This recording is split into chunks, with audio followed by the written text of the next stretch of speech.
Hello there, my very good friends. On today's wrestling news, an AEW Original leaves the company after 5 years. The first Hall of Fame 2024 inductee has been revealed. We've got an update on Darby Allin's disgusting back.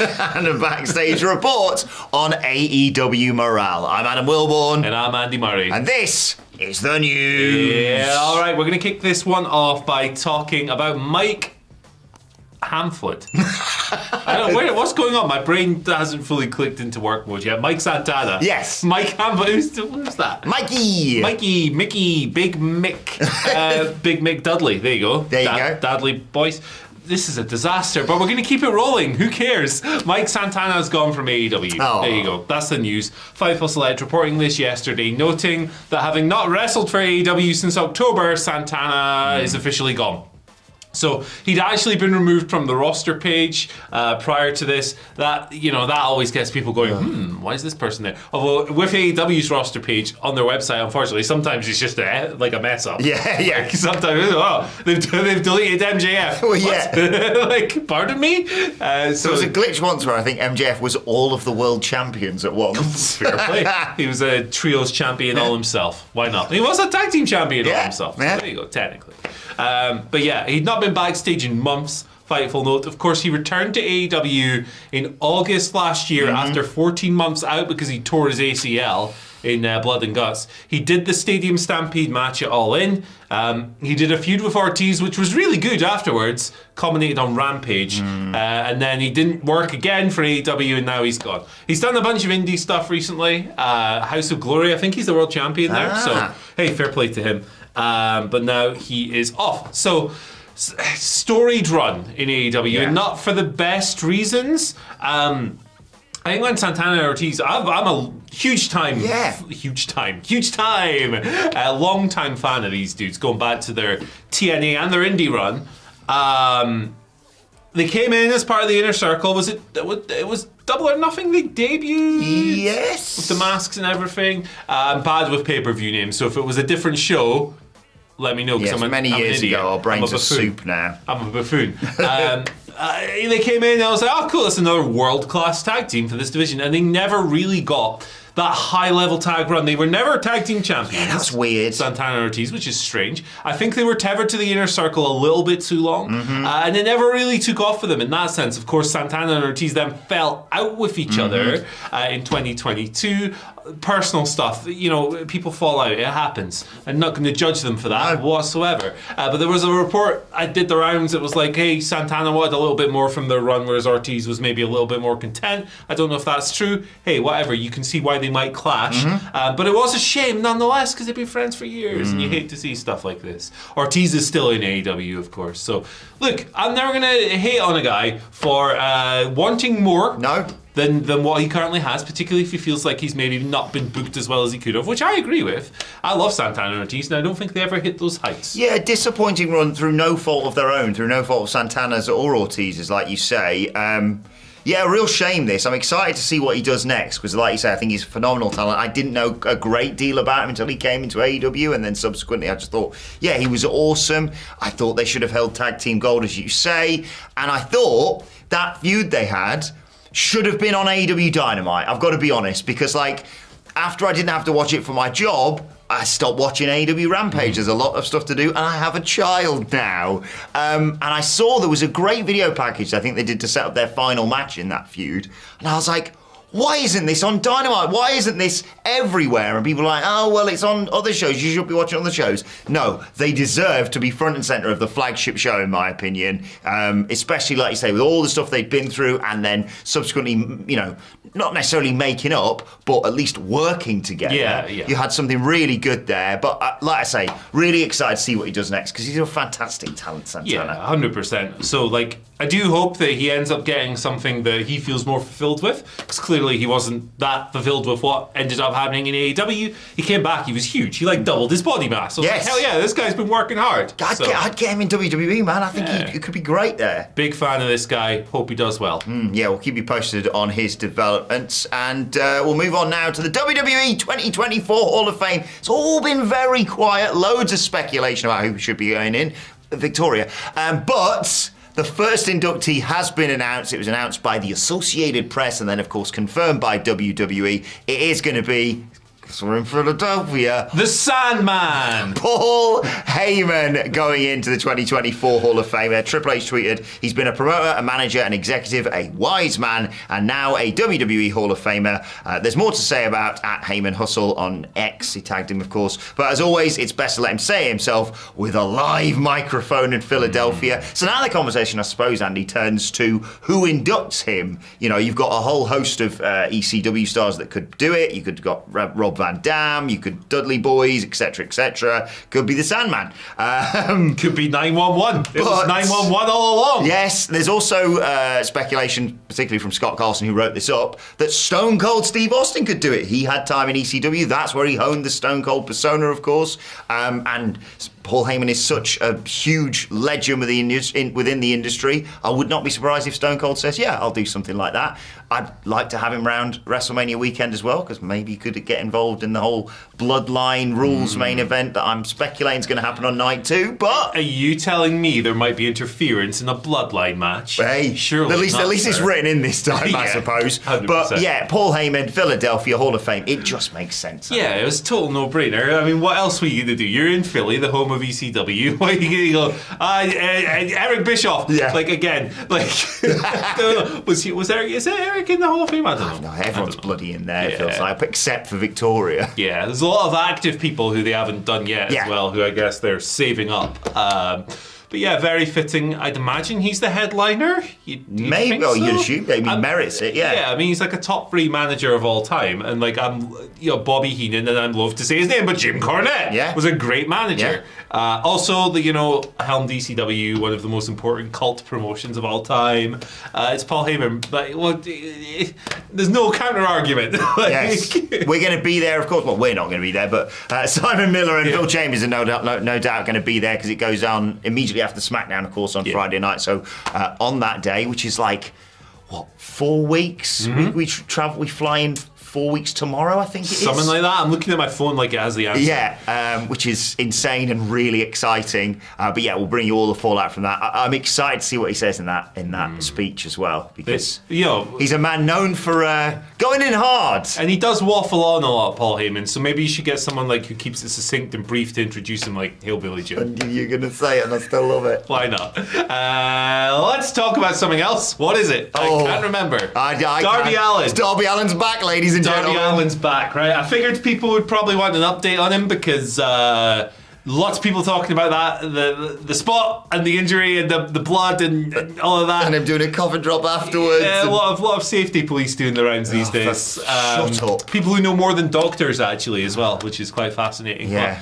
But I'm a sassy bitch. I was back. No, I like it. back. I was the only bit I really didn't like. Well, I didn't like seeing his back afterwards, but it was an awesome spot, as you say.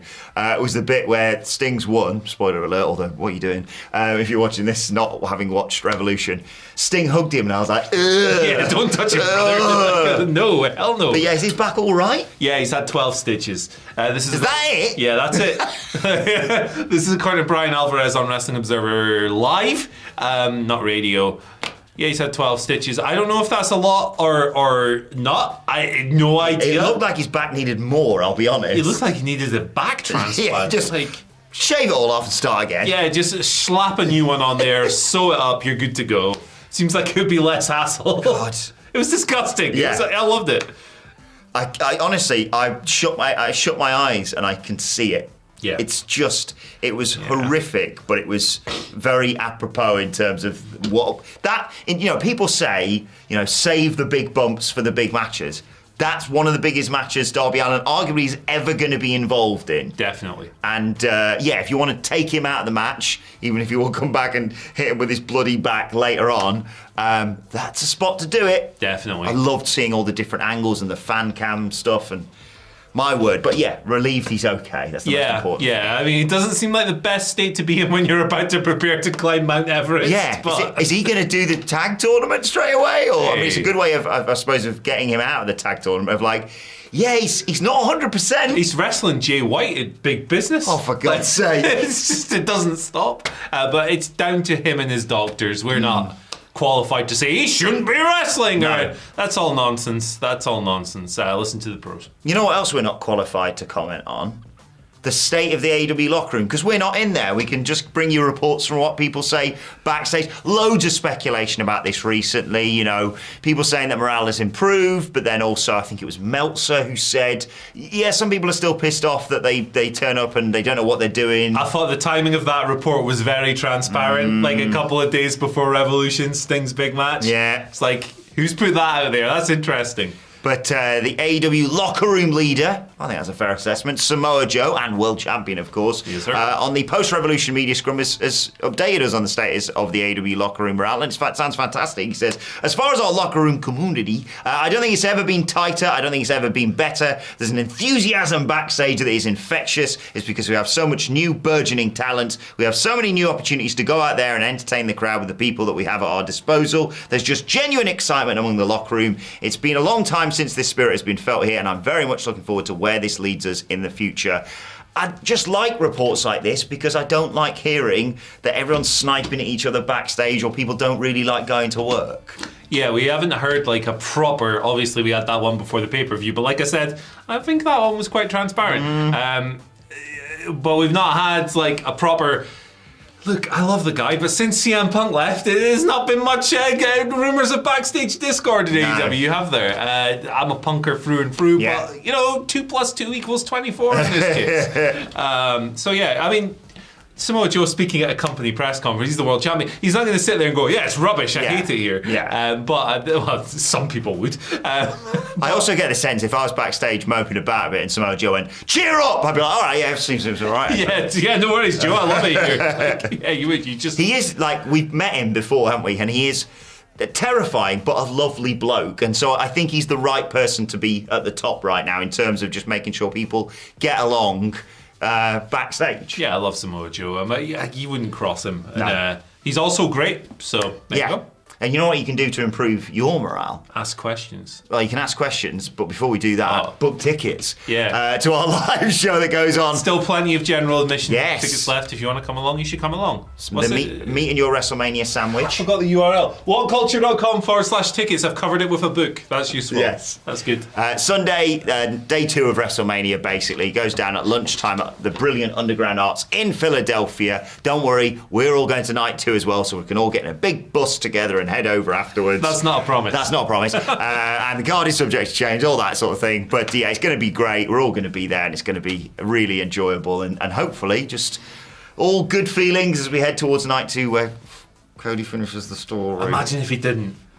Oh my goodness, the content would be amazing. I'm so paranoid now after what happened last year. When The Rock on SmackDown said, if we lose, you get to have no bloodline interference, my brain went, Jey Uso's not technically in the bloodline anymore, so he could interfere and cost Cody. And I was like, oh no. Oh, bro.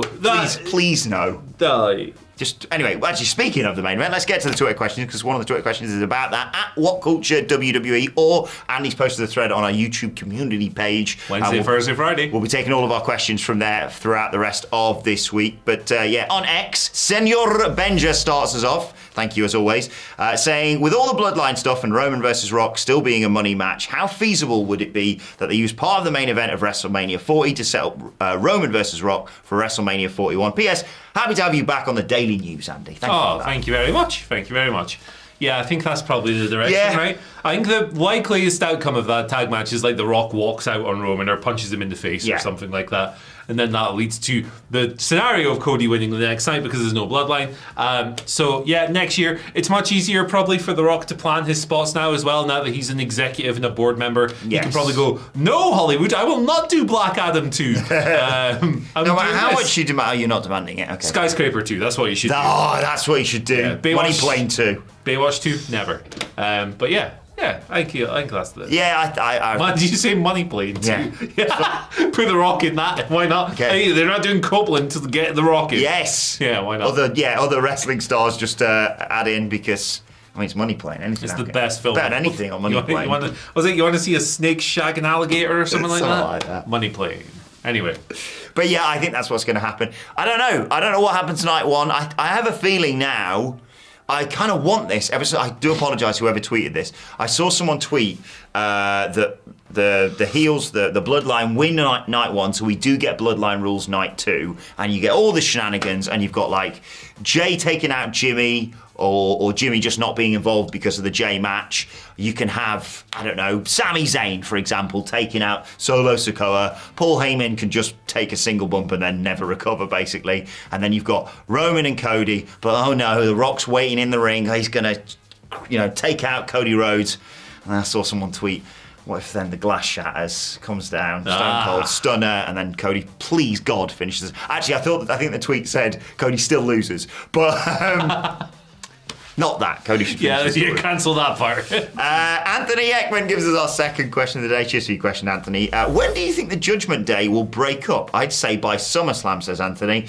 And what would you have them do? I'd like Balor versus Rhodes for the title, face Priest and McIntyre for the world title, Rhea just being Rhea, and Dom and JD as a tag team. Does feel like they're starting to run their course a little bit. Yeah. Which is a shame because, since they turned themselves into stupid idiots, I've really enjoyed the Judgment Day. Didn't really like the Edge version. Too serious, wasn't it? Yeah, then they got silly and it got really great. So I'd say bring back the big chair. Why not? Why not? Put Dom in it. Yeah. Why not? Make it twice as big as well. I do feel bad for Will Ospreay and Konosuke Takeshita because they had the match of the year for a day.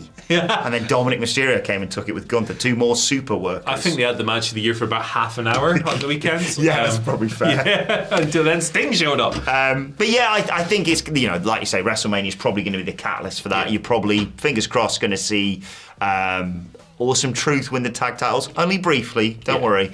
Rhea probably is going to drop the title to Becky, although that one's kind of more difficult to call. And Dom and JD, just as a little weaselly tag team, are perfect. We've seen them do it numerous times. That's a good call. And Balor's just having the time of his life right now, but him challenging for another world title, I'm absolutely fine with. He's just getting better and better in my eyes. For sure. Yeah, definitely. Priest is in a weird place at the moment. All the world title stuff. It's what are we doing with him in the briefcase? Hopefully we can answer that in a fun way before they split. Why didn't he cash in last night when Seth Rollins was completely laid out and medically cleared in the middle of the ring? Silly sausage. I suppose he went, actually, there's only 2 minutes left of Raw, no time. Yeah. But yeah, I am relieved when I check my calendar and think, oh yeah, actually Money in the Bank runs till maybe June. Yeah. So it's not like you've got to be, right, WrestleMania's out of the way, we need to cash in right now. Yeah. It'll be, probably Backlash time that Priest cashes in, but you can, begin, you already have begun that face turn. Last night he was getting huge reactions. Where's Backlash this year again? Lyon, France. France, Oui. let's go. Although, of course, that's not going to be the main event involving Damien Priest because the biggest babyface in France is, of course, Baron Corbin. Obviously. He's a huge babyface in the What Culture office now, isn't he? He is. Let's do some cooking together one day. Finally, let's talk Alex Brugel's question. Alex, thank you for your question. Picture this, if you will, Andy. Joe drops the belt to Okada, who then drops it to Ospreay at Wembley, who eventually drops it to Swerve. Too much belt swapping, or could that be the route? Yeah, it could be the route, for sure. I mean, I don't think that's too much belt swapping because in the context, in the context of this belt, MJF just held it for a year and a half or whatever. Joe's gonna have a shorter run, but yeah, I don't think that's too much belt swapping at all. And if you think about it, if Okada wins it in a month from now or whatever, you can hold it for 4 or 5 months until Wembley. That's fine. I think that's it. And I also think that's a really good lineage to eventually get the belt on Swerve. I do prefer the prolonged chase. Yeah, I like that. In terms of, like you say, I'd already booked Joe to drop the title by Revolution, effectively. So, yeah, him dropping it by the time Okada comes in is absolutely fine. But I mean, maybe at Dynasty or whatever you want to do next, because you've still got Dynasty and then Double or Nothing, and then, I don't know, maybe another pay-per-view before All In. Forbidden Door? Yeah. Or then you got All In and then All Out consecutively, I think, again this year. I'm not sure. Even remember. It's weird. I hope they find a more compelling way to... Although, to be fair, this year, the world blew up. So, yes, yeah. My concern is Swerve, is whether or not people are still going to be clamouring for him if by the time we get round through Okada, through Ospreay. Ospreay obviously winning it at Wembley makes a huge amount of sense. But yeah, that's the what's it called? The good manager's dilemma that AEW has right now for all these huge stars either coming in or have just been established like Swerve. Who you're like, they should be world champion. Actually, they should be world champion. So, but yeah, I'm fine with them hot potatoing it a little bit more because, like you say, MJF held it for a year or whatever. So long ass time. Right, thank you for joining us today, and we'll get more questions from the YouTube community page throughout this week, so go on there and send us your questions right now. And whilst you're at it, why not check out this video right here? Yeah. Yeah. Bye. Bye. You alright? I'm just so excited for this video. COVID.